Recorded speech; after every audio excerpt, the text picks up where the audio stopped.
Callie Finn, thank you for joining me today on this fine Monday, a day after the NCAA championship was played between UConn and South Carolina. And South Carolina, unfortunately, got the smackdown put on them by UConn. UConn is once again on top. They have won their 12th national title, the most in any program. I mean, that's just incredible stuff.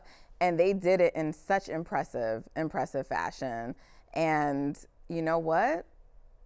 Paige gets her storybook ending. I mean, it all came together so wonderful. So we're going to talk about all those things, but like really just let's just take a minute to think about 12 national championships. That is incredible.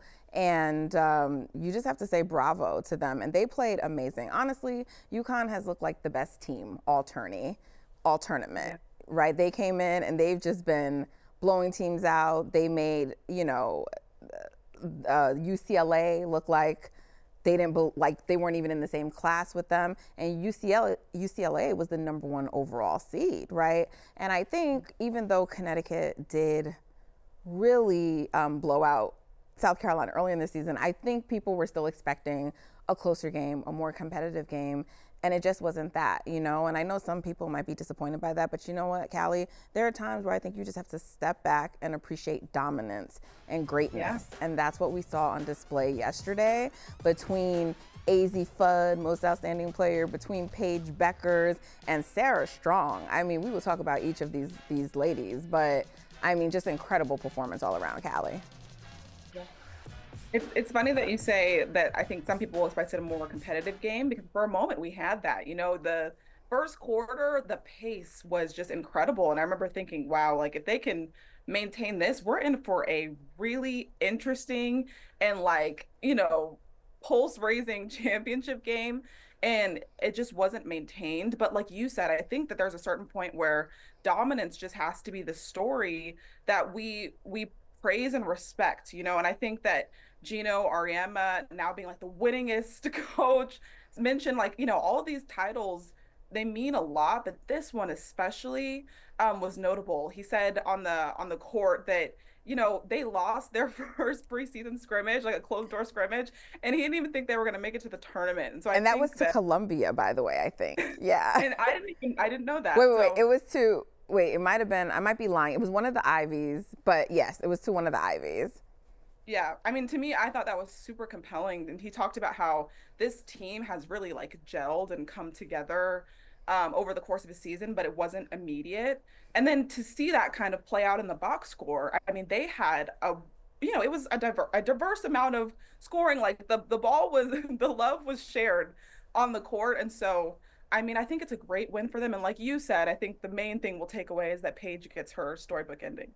Yeah. And I mean, I think it was notable because, they talked about that like in some of their post game stuff. I think Azzi Fudd did, but that they kind of also, I think, like many of us, looked at South Carolina at that and the win earlier in the season as the turning point in their season, where they really kicked it into gear because they had a number of losses. They lost to Tennessee, they lost to USC, they lost to Notre Dame, and we were all kind of like, I don't know about UConn this year. And I mean, you can never really count out a UConn team, but to just win in this dominant fashion is really impressive. And I'm so happy for Paige Bueckers. I am so happy for Paige Bueckers. I mean, after everything that she has been through, so well deserved for her to leave and end her college career like this. She gets to leave with her team winning a national championship. And I produce for Got Next with Megan and Zora, and during Big East Media Day, she talked a lot about needing to make sure you fix all these things in practice and make all the mistakes now. So it was almost like she foresaw what was going to happen. I mean, if you really go back and you listen to her words, even the old video that before she started her career that I think W Slam had posted, where she sort of manifested what would happen in her senior year, win and then become the number one pick. I mean, she has one box left to check, but I mean, I'm so happy for Paige Bueckers. I'm so happy for Paige Bueckers. She deserves this. She deserves to go off like this and to be celebrated in this way because she had an amazing career. And, there were people asking those questions if she didn't win a title at UConn, then is she considered like an all-time UConn great? Well, guess what, Callie? I guess we'll never know because you know what? She won the title. Look at this, most career NCAA tournament points by a UConn player. She passed Maya Moore, so now she is above Maya Moore, so the most for UConn, third all-time, Callie. And this embrace with Gino, it just, to me, that was like a tear-jerking moment if you were watching the broadcast. Yeah.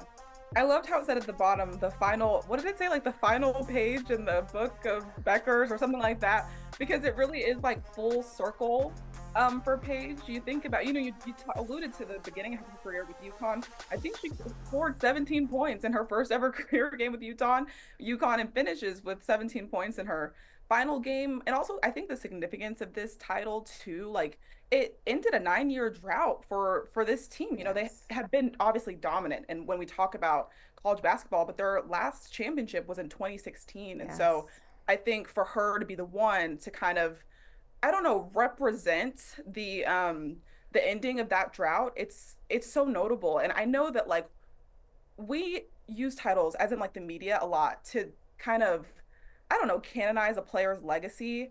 But I love that Paige, that was the last thing that she mentioned after the win, talking to Holly Rose. She was asked, like, what do you want your legacy to be as a UConn player or something along those lines?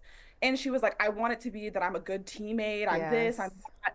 And now a winner, like that was the last thing to check off.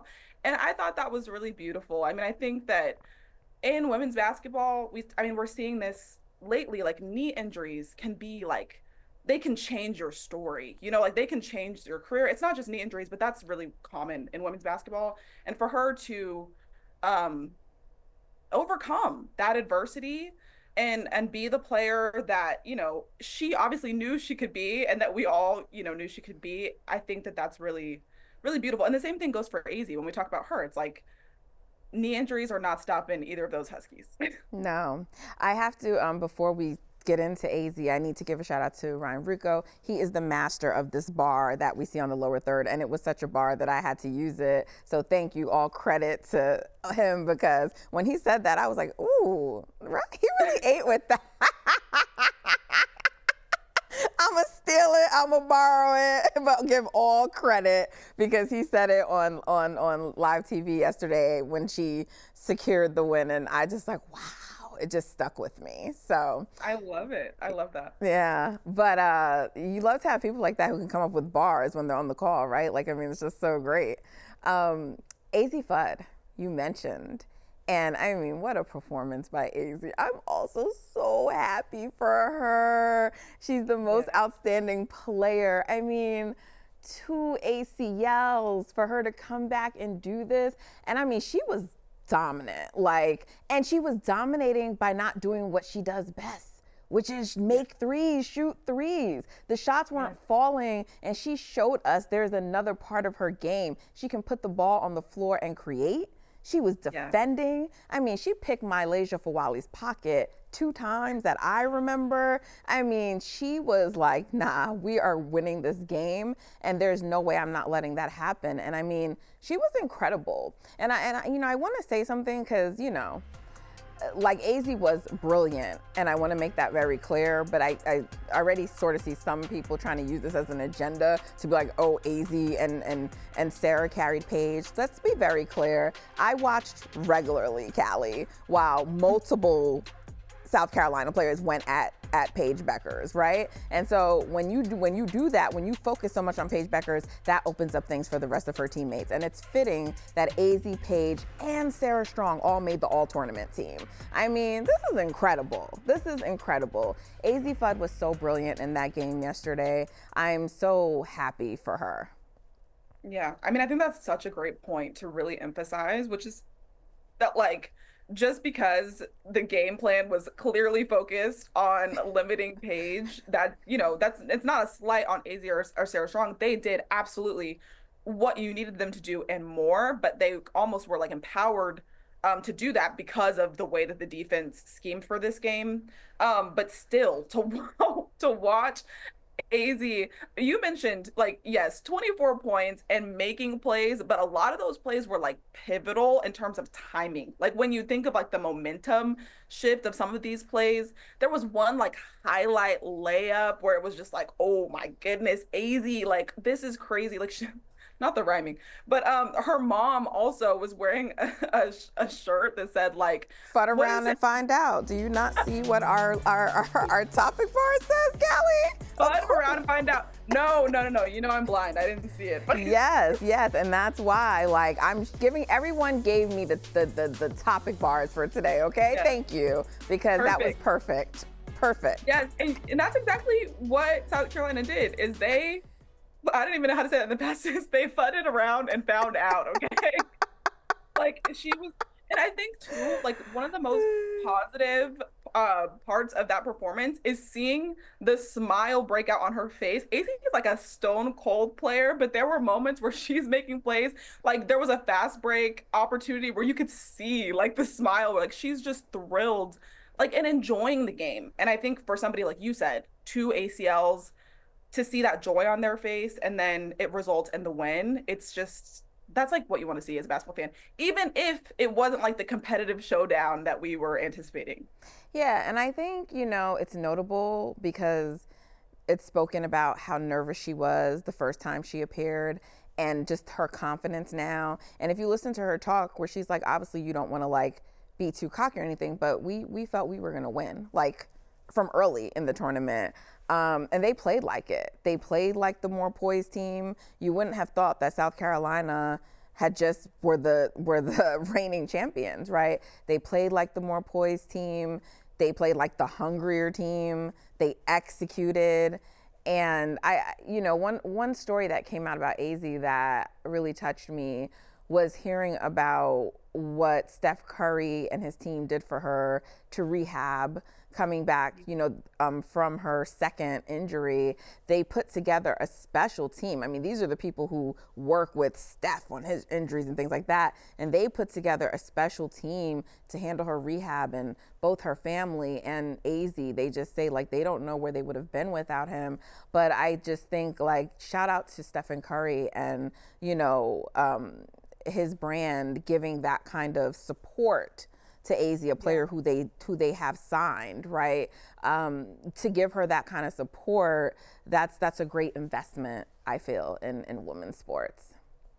Yeah, I think, wow, that's a great point. I didn't even think of that, but like the, investment, you can see that on both sides. Malaysia Fulwiley is an athlete as a part of Steph Curry's brand, and then you think about kind of Kobe Bryant's like fingerprints on UConn.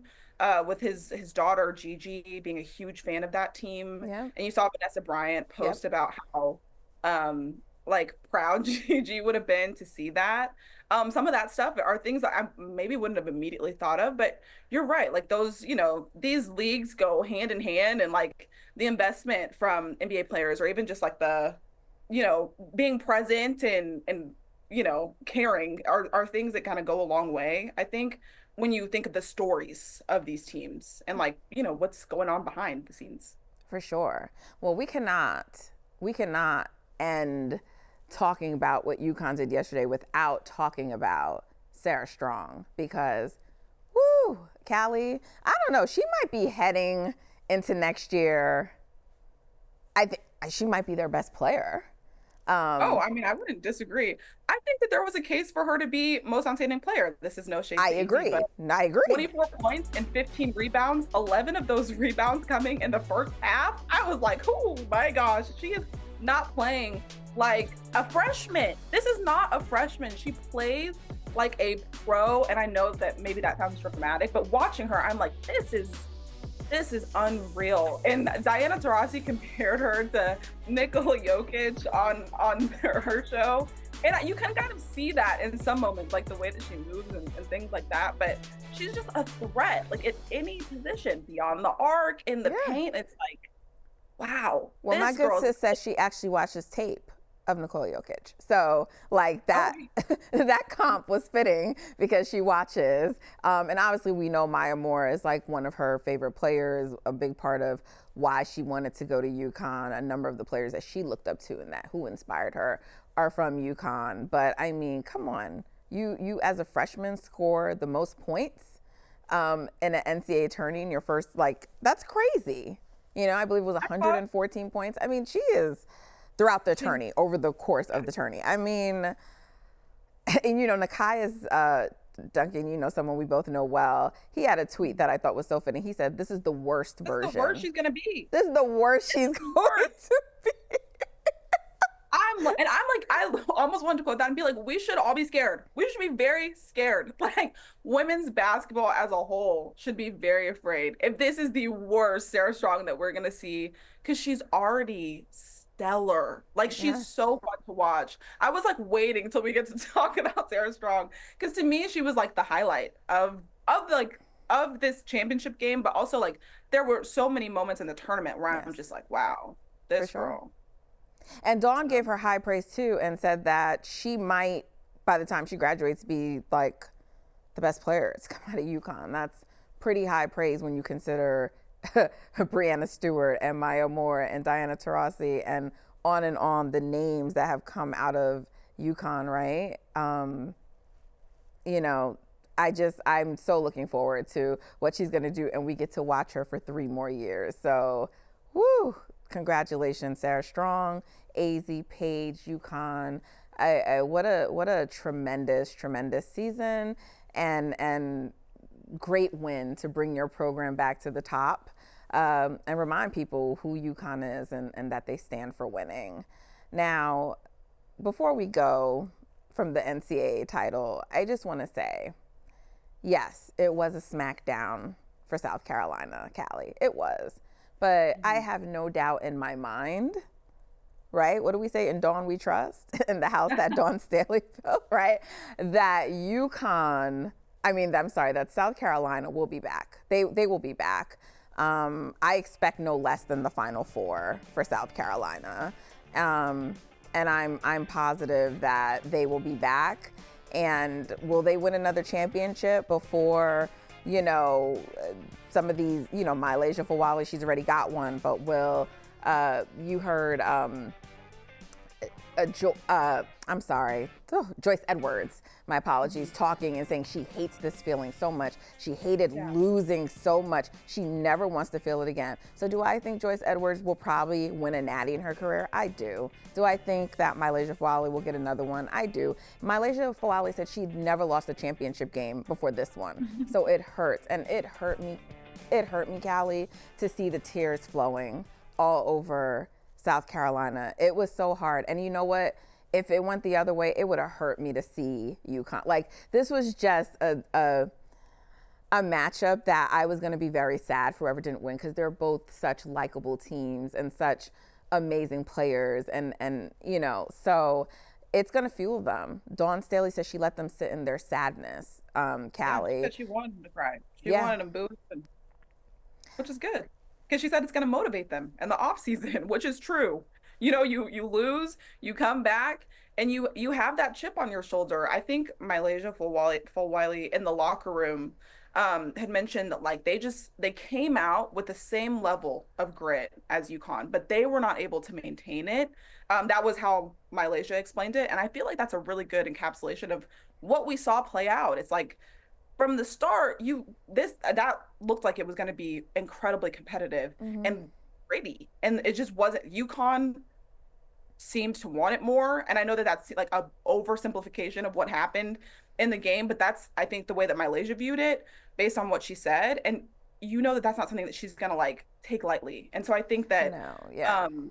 that's really notable. But I think also too, some of those like intangible things like energy and effort sometimes come from like the journey that each team is individually on, right? Like UConn, we already mentioned, was in a drought, like Right. this is back-to-back title games for South Carolina, which is something that like I don't think any of us talked about as much as we should have. Like that was a really impressive feat. I think that Dawn Third in Staley, 4 years.